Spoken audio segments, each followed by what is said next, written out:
राम जपो जी ऐसे ऐसे, ध्रुव प्रहलाद जप्यो हर जैसे।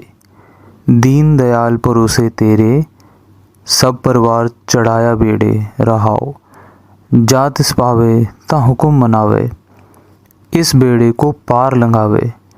गुर प्रसाद ऐसी बुद्ध समानी, चूक गई फिर आवन जानी। कहो कबीर पज सारंग पानी, उर्वार पार सब एको दानी। गुरबाणी में नाम जपने की महिमा को सर्वोत्तम बताया गया है। गुरबाणी में कहा गया है, नाम तुल कछ अवर न होई, पर नानक गुरमुख नाम पावे जन कोई। ये मिलता किसी विरले को है। तो गुरबाणी में पुरातन ऋषि मुनि भगत जनों की, जिन्होंने भी सच्चे दिल से सच्चे परमात्मा का नाम, उस नाम के मार्ग में लगे, उन सभी का नाम दर्ज है। तो दो ऐसे बालक, इतने छोटे छोटे बालक चले नाम के मार्ग में, इतना नाम जपा कि आज गुरु नानक की गोद में, गुरु ग्रंथ साहब जी में उनका नाम दर्ज है। और गुरु नानक साहब की वाणी, गुरु ग्रंथ साहब कह रहे हैं कि राम जपो जी ऐसे ऐसे, हमें उपदेश दे रहे हैं। कैसे? ध्रुव प्रहलाद जप्यो हर जैसे। तो ध्रुव ने कैसे जपा? खड़ा है पैर के अंगूठे पर, केवल पैर के अंगूठे पर खड़ा होकर जप रहा है, ध्यान धर के भगवान का, और कर रहा है अरदासें, गरीब निवास दर्शन दो। ऐसी लगन में खड़ा है, सुध बुध ही कुछ नहीं। ये बाहर से सुध बुध ना होनी, इसका मतलब ये नहीं कि अंदर भी सुध बुध नहीं है। अंदर कोई सुध बुध होती है, मन किधर लगा होता है, किसी लगन में होता है, तब बाहर से सुध बुध भूलती है। जैसे दुनियावी बंदा किसी बात में, किसी सोच में बैठा हो, बाहर की खबर ही नहीं रहती। कोई मित्र उसका बोलता है कि हे, मैं बार बार तुझे बुला रहा हूँ, तूने ध्यान ही नहीं दिया।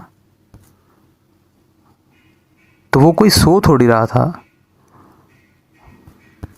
तो इसलिए वो जवाब देता है कि मैं किसी ख्याल में बैठा था, इसलिए मुझे तेरी आवाज़ नहीं समझ आई।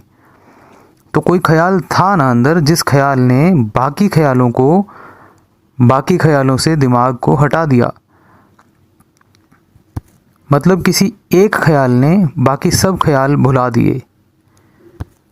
तो इसी प्रकार से साहिब श्री गुरु ग्रंथ साहिब में भी लिखा है, सब्बे गल्ला विसरन, इक्के विसर ना जाए, केवल एक ना विसरे। तो सारी बातें भूल जाएं, मगर सिर्फ एक बात हमें कभी भी ना भूले। कौन सी? नाम जपने की। तो ध्रुव अपने ध्यान में खड़ा है और इंद्र का सिंहासन डोला। उसने सोचा कि ये बालक इतनी तपस्या कर रहा है, कहीं मेरा ही सिंहासन ना मांग ले, क्योंकि ये सिंहासन लड़ के नहीं लिया जा सकता। ये सिंहासन मिलता है तपस्या वालों को, जिन्होंने तपस्या की होती है। क्योंकि तपस्या वाले का, अभ्यास वाले का मन जिस वक्त एकाग्र होता है, तो जिस चीज़ का ध्यान वो अपने मन में धर ले, वो चीज़ उसे प्राप्त होगी होगी।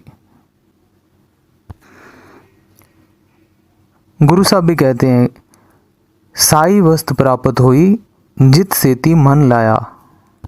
तो ये बालक कहीं मेरे सिंहासन पर मन ना लगा ले, इसकी तपस्या भंग करनी पड़ेगी।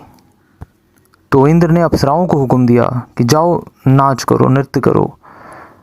अप्सराएं नृत्य करती रहीं, पर ध्रुव ने आंख न खोली। देवताओं को भेजा कि जाओ इसको डराओ। कोई सांप बन के डरा रहा है, कोई शेर बन के डरा रहा है, बहुत भयानक रूप धार के उसको डरा रहे हैं, पर ध्रुव नहीं डोला, नहीं डरा। उसको पता ही नहीं बाहर क्या कुछ हो रहा है। वो तो ऐसा टिका कि बस टिका हुआ था, अडोल, एक चित, एक मन होकर वो टिका हुआ है। तो इंद्र खूब डरा, कांप गया कि अब तो मेरा सिंहासन नहीं बचता। तो इंद्र विष्णु भगवान के पैरों में जाकर गिरा कि भगवान मेरी रक्षा करो। तो उसने कहा मेरी रक्षा करो भगवान। भगवान विष्णु ने पूछा किससे डर रहा है? इंद्र ने बताया कि मैं एक बालक है, इतनी घनघोर तपस्या कर रहा है, इतना एकाग्र होकर कर रहा है, कहीं मेरा सिंहासन ना मांग ले। तो भगवान विष्णु हंसकर बोले, हे इंद्र राजा, तेरे सिंहासन की उसको ज़रूरत नहीं। उसका मन इन पदार्थों पर, इन सिंहासन पर नहीं डोलता, उसके मन में ये है ही नहीं।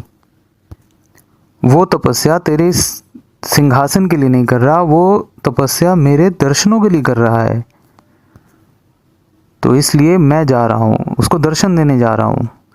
तो भगवान चले और ध्रुव के पास आके प्रकट हुए और आवाज़ दी, ध्रुव बेटा आंखें खोलो, हे ध्रुव पुत्र आंखें खोलो।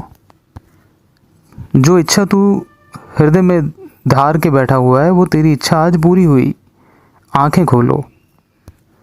जिस मूरत का ध्यान करके तू अपने हृदय में पुकार रहा है वो मूरत अब मूरत नहीं रही, वो सूरत बन के प्रकट हो चुकी है। बाहर मैं प्रत्यक्ष हूँ, आंखें खोलो। तो भगवान की आवाज़ ध्रुव के अंदर अनुभव की। ध्रुव ने वो आवाज़ अनुभव की भगवान की कि बाहर कोई कुछ कह रहा है।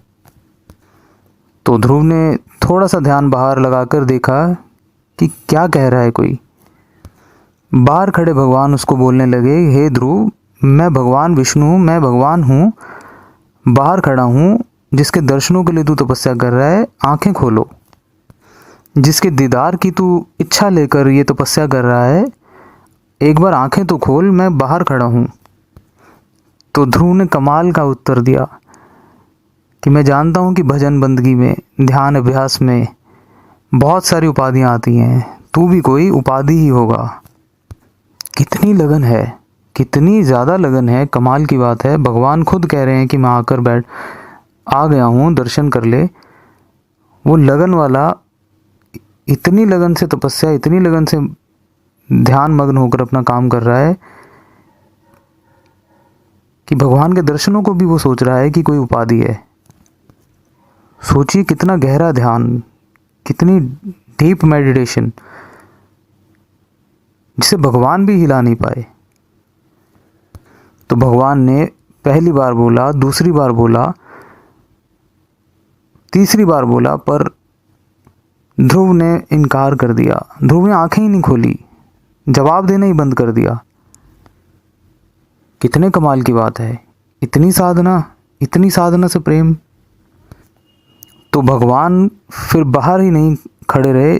ध्रुव जहाँ ध्यान लगाकर तपस्या कर रहा था अंतर मन में, फिर भगवान वहाँ जाकर प्रकट हुए। तो वहाँ जाकर उन्होंने बोला, ध्रुव बेटा आंखें खोलो, बाहर मैं ही हूँ, सो अंतर सो बाहर अनंत। गुरबाणी में भी लिखा हुआ है, वो अंदर भी है, वो बाहर भी है। तो जो मैं तेरे अंदर आकर बोल रहा हूँ, मैं ही बाहर खड़ा हूँ। तो ध्रुव ने आंखें खोली।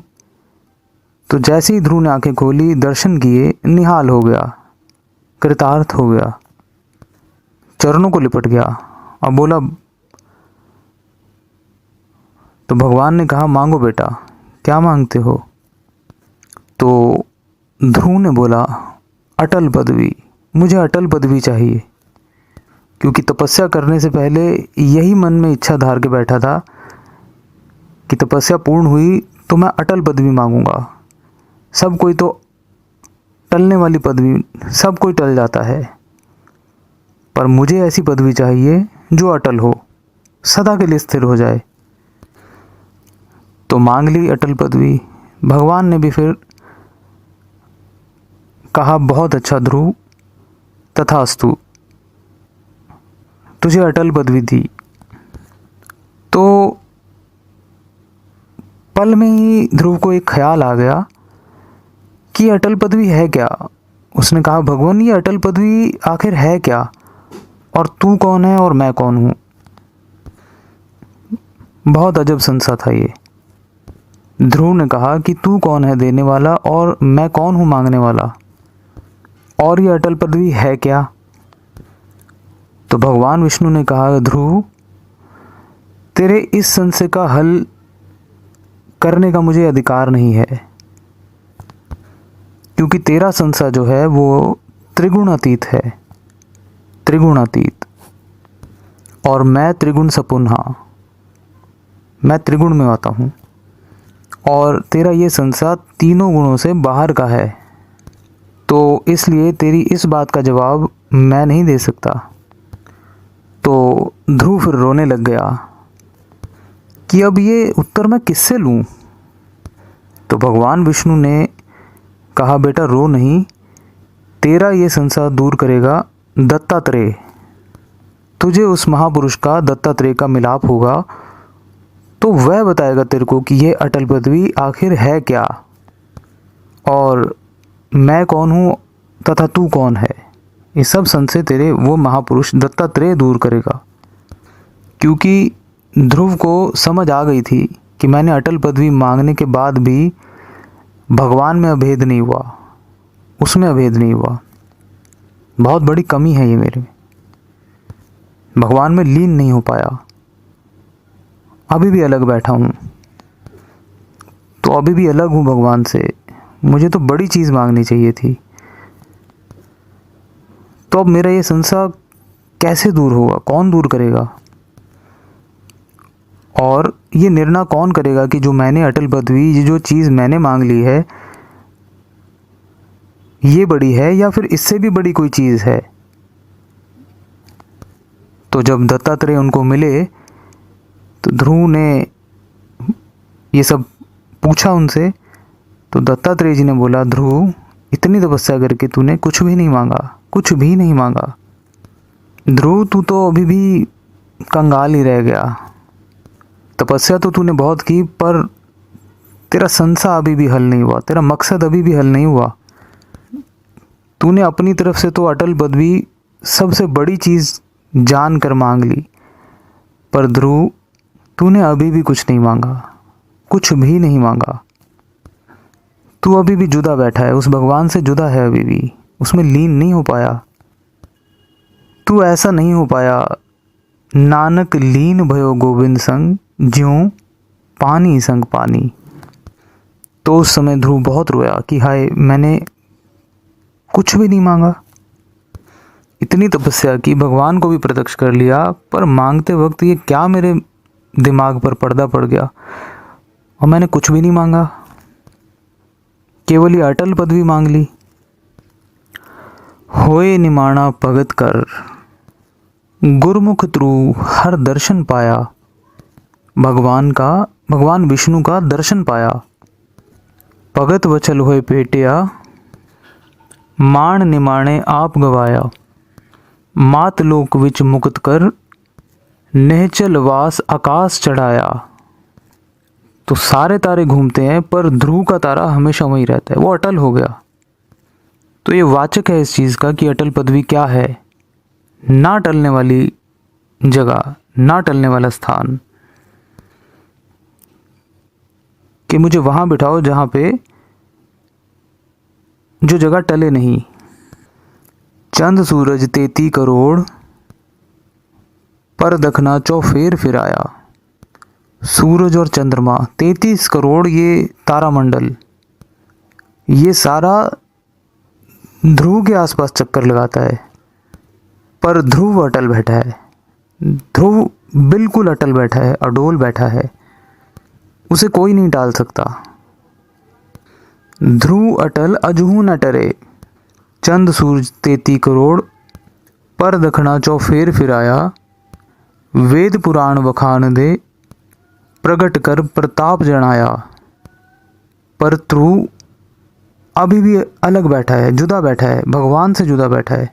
इतनी बड़ी अटल पदवी पाने के बाद भी वो अभी भी अलग बैठा है, निरंकार के आसन के सामने बैठा है। दूर से दर्शन कर सकता है पर पास नहीं आ सकता। तो जिस समय ध्रुव दूर बैठा रोता है कि हाय मैंने अटल पदवी क्यों मांगी, अटल पदवी मांगकर तो मैंने जुदाई मांग ली। अपनी तरफ से तो ध्रुव ने बहुत बड़ी छलांग मारी, इतना भी कोई नहीं कर सकता कि वो स्थान मिल जाए जो अभी तक जो टले ना, और जो अभी तक टल भी नहीं रहा। और सच में उसने ले भी वही स्थान लिया। अटल, सूरज, चंद्रमा, 33 करोड़ दे चंद्र तारे, ये सब उसके आसपास परिक्रमा करते हैं, पर ध्रुव अटल बैठा है। पर ये चीज़ मांगने के बाद उसे समझ आई, दत्तात्रेय जी जब मिले उसके बाद उसको समझ आई कि इससे भी बड़ी एक चीज़ है कि निरंकार में लीन हो जाना, भगवान में लीन हो जाना, निरंकार से अलग ना बैठना, उसी में लीन हो जाना, ये बहुत बड़ी चीज़ है, यही सबसे बड़ी चीज़ है। पर लीन तभी हो सकते हैं जब बीच में कुछ और ना हो, ना आगे ना पीछे, ना राइट ना लेफ्ट, कहीं भी कुछ ना हो, सीधा एक निशाना, उसके अलावा कुछ हो ही ना, निरंकार के अलावा, जहाँ केवल एक निरंकार है। तो इसीलिए धन गुरु नानक साहब ने अपनी वाणी जब उच्चारण की तो सबसे पहले उसने एक उच्चारण किया कि एक ही एक ओंकार। तो जब पाठ आरंभ होता है तो हम क्या पढ़ते हैं, एक फिर ओंकार। तो इस सारी कायनात का मालिक कौन है, एक। उस एक की उपासना करने वाला उसमें अभेद हो जाता है, उसका रूप हो जाता है। बाकी कोई किसकी उपासना कर ले, किसी का भी कोई ध्यान धर ले, जैसे माँ सारा दिन पुत्र पुत्र करती है तो रात को सपने में पुत्र को ही देखकर याद करके सपने में भी वही चिल्लाएगी कि पुत्र पुत्र। पर कोई भगत जन, कोई राम राम राम जपता हुआ कोई भगत जन सो गया है तो उसको सपने में भी राम राम ही सुनाई देगा, राम के नाम से ही उसकी नींद खुलेगी। सुपने हूँ बुरड़ाए के जित मुख निकसे राम, तो उसके मुंह से जब आवाज़ आएगी वो राम की आवाज़ आएगी। तो जिसके भी ध्यान में जो लग गया है उसके ध्यान में उसका निवास हो जाता है। तो कबीर जी गुरबाणी में बता रहे हैं कि राम जपो जी ऐसे ऐसे, ध्रुव प्रहलाद जपो हर जैसे। तो हमें भी अपने ध्यान में उस एक निरंकार को, मूल मंत्र को बसा लेना है, ताकि सपने में जागते सोते हुए भी अगर हम जागें तो मूल मंत्र सुनाई दे।